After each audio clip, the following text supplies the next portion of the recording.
Assalamualaikum warahmatullahi wabarakatuh. Kami dari kelompok 7 akan mempresentasikan tugas besar kami, analisis supply chain management. Perkenalkan, nama saya Iza Krima dengan NIM 102022400087. Perkenalkan, nama saya Ardian Hardana Nugraha dengan NIM 102022430038. Dan perkenalkan nama saya Muhammad Septian Jorgi dengan NIM 102022400003. Saya Sefirman Pawena Wibowo Herlambang dengan NIM 1020224072. Pada kesempatan ini, kami akan mempresentasikan hasil analisis kami terhadap manajemen rantai posok atau supply chain management pada salah satu UMKM kopi, yaitu eskalasi kopi. Analisis ini dilakukan sebagai tugas akhir dari mata kuliah SCM dan akan fokus pada tiga aspek utama: procurement, present, dan distribution. UMKM merupakan tulang punggung ekonomi Indonesia, namun masih banyak yang memiliki sistem supply chain yang efisien.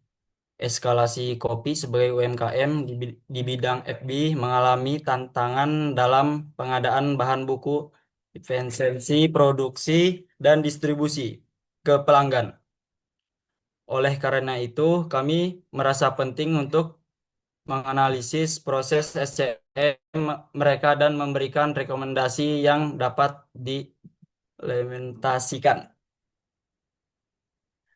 Dari permasalahan yang kami amati, kami rumusan tiga pertanyaan utama. Bagaimana proses SCM di eskalasi kopi berjalan? Solusi apa yang saling realistis untuk diterapkan? Pada tahap awal analisis kami yang menyusun tiga rumusan masalah utama.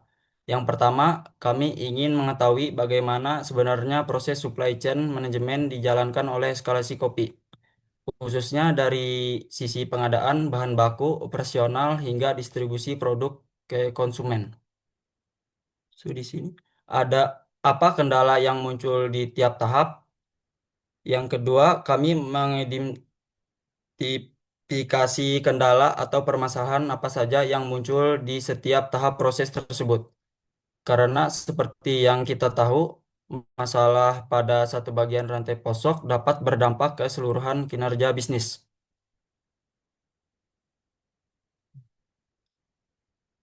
Apa yang apa kendala yang muncul di tiap tahap? Dan yang ketiga, fokus kami adalah mencari solusi yang tidak hanya efektif secara teori, tetapi juga realistis untuk diterapkan oleh UMKM seperti eskalasi kopi baik dari sisi sumber daya biaya maupun teknologi.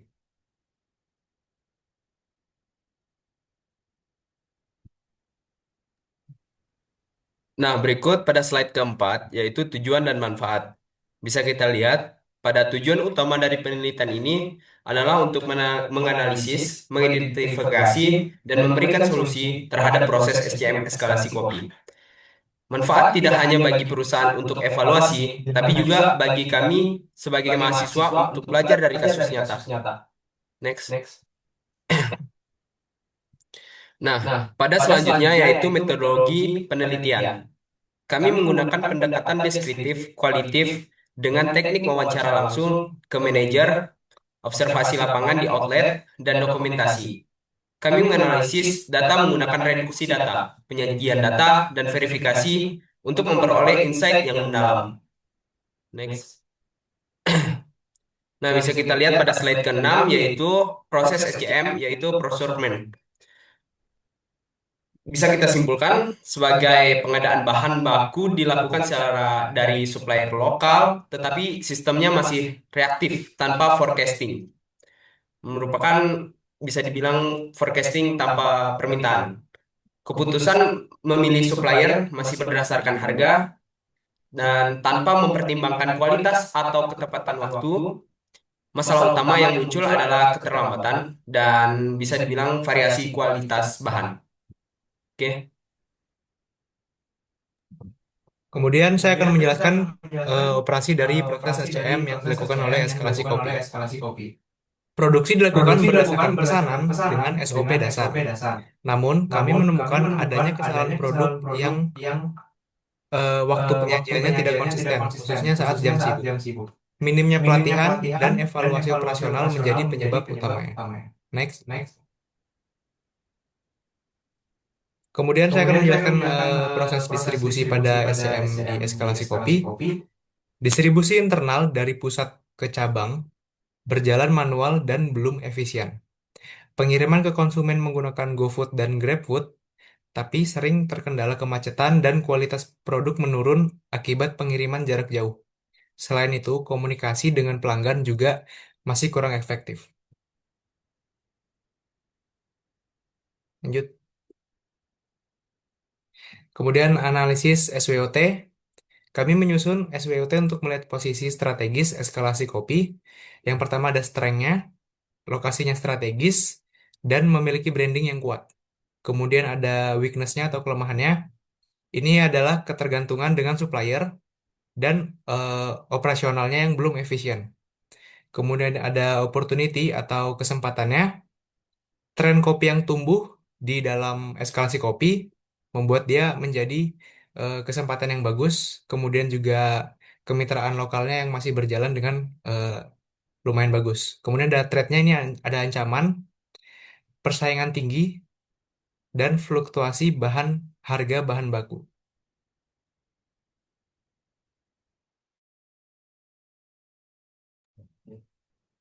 Baik, jadi di sini saya akan menjelaskan solusi dari supply chain manajemennya. Yang pertama itu ada procurement atau pengadaan barang. Poin pertama VMS, yaitu Vendor Management System, merupakan sistem untuk mengolah hubungan dan kinerja pemasok. Yang kedua ada kontrak jangka panjang. Terus yang ketiga ada forecasting buffer stock. Selanjutnya ada di operasional. Yang pertama itu perlu pelatihan dan SOP yang bagus. Terus selanjutnya audit rutin untuk audit rutin. Selanjutnya ada sistem manajemen stok digital. Terus selanjutnya ada distribusi. Yang pertama itu ada perlu standarisasi kemasan. Yang kedua ada optimasi rute dan yang ketiga ada komunikasi yang lebih baik dengan konsumen. Selanjutnya ada rekomendasi tambahan. Yang pertama itu secara umum eskalasi kopi perlu digitalisasi supply chain mereka agar lebih responsif dan efisien. Juga penting untuk menerapkan KPI pada supplier dan karyawan internal sebagai alat monitoring kerja. Selanjutnya ada kesimpulan dari kami. Secara keseluruhan, proses SCM di eskalasi kopi masih memiliki banyak ruang untuk perbaikan. Dengan mengintegrasikan solusi pada pengadaan, operasional, dan distribusi, perusahaan ini bisa meningkat efisiensi, kualitas layanan, dan kepuasan pelanggan.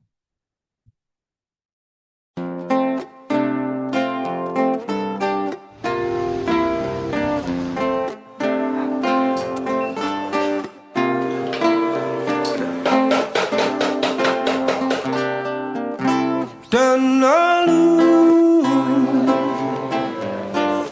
rasa itu tak mungkin lagi kini tersimpan di hati. Eskalasi itu punya supplier tetap. Ya, pergantian supplier itu biasanya terjadi ketika ada keterlambatan atau barang yang diperlukan itu kosong dari supplier tersebut. Seperti itu. Biasanya tuh 1 bulan sekali ya, tergantung flow yang terjadi di toko itu seperti apa. Kalau misalkan emang flow-nya tuh lebih ramai dari biasanya, kita mengusahakan pembelian itu 1 bulan 2 kali. Tapi biasanya kalau untuk flow-nya biasa aja atau flow-nya sama seperti biasa, kita pembeliannya 1 bulan sekali. Pasti kita memikirkan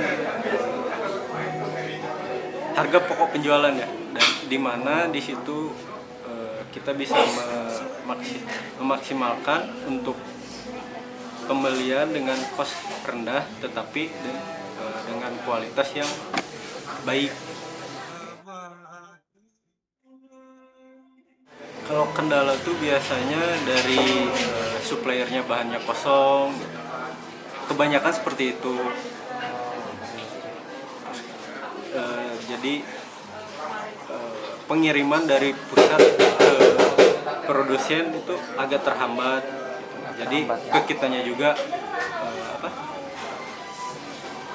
agak lama lah untuk mendapatkan bahan bakunya. Kalau ada sedikit keterlambatan atau kekosongan dari supplier, kita mencari backupan supplier dengan catatan harga masih bisa kita jangkau. Kalau itu sih ada di pusat, ada timnya, ada tim purchasingnya.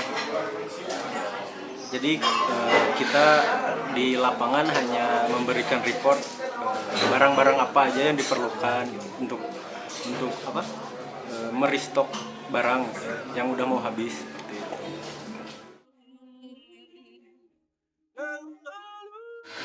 Ada untuk SOP karyawan itu ada.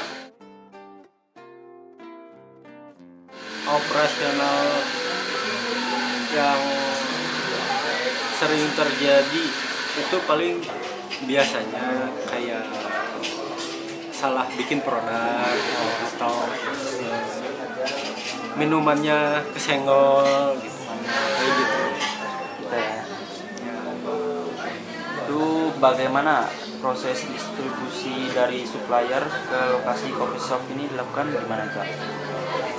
Kita tuh biasanya kalau untuk bahan baku itu dikirim dulu ke pusat, dari supplier dikirim dulu ke pusat, terus dari pusat eskalasi pusat baru didistribusikan sesuai dengan kebutuhan masing-masing outlet. Kayak Gojek barangkali ya. Gojek Ada kayak untuk online itu ada ya. ada di Shopee. Saya boleh nyebutin ini? Boleh. Berapa?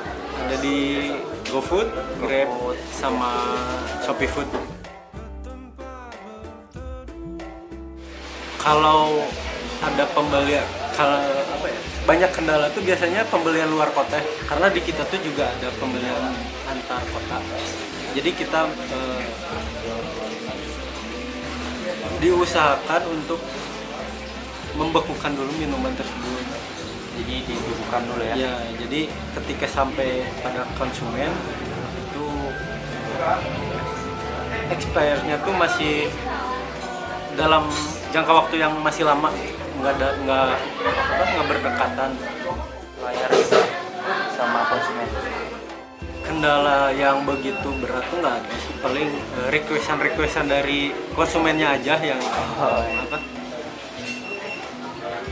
agak kayak, karena di kita tuh produknya ada yang nggak bisa di-adjust gulanya. Nah, kendalanya paling itu kita harus menginfokan kembali ke konsumennya bahwa minuman tersebut tidak bisa di-adjust lagi.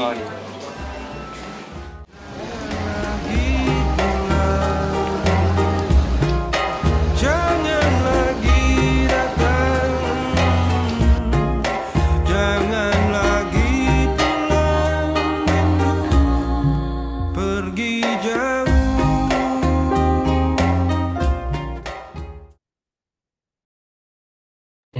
Ya, sekian dari kelompok kami. Apabila ada kata yang kurang mengenakan, tolong dimaafkan. Assalamualaikum warahmatullahi wabarakatuh. Waalaikumsalam.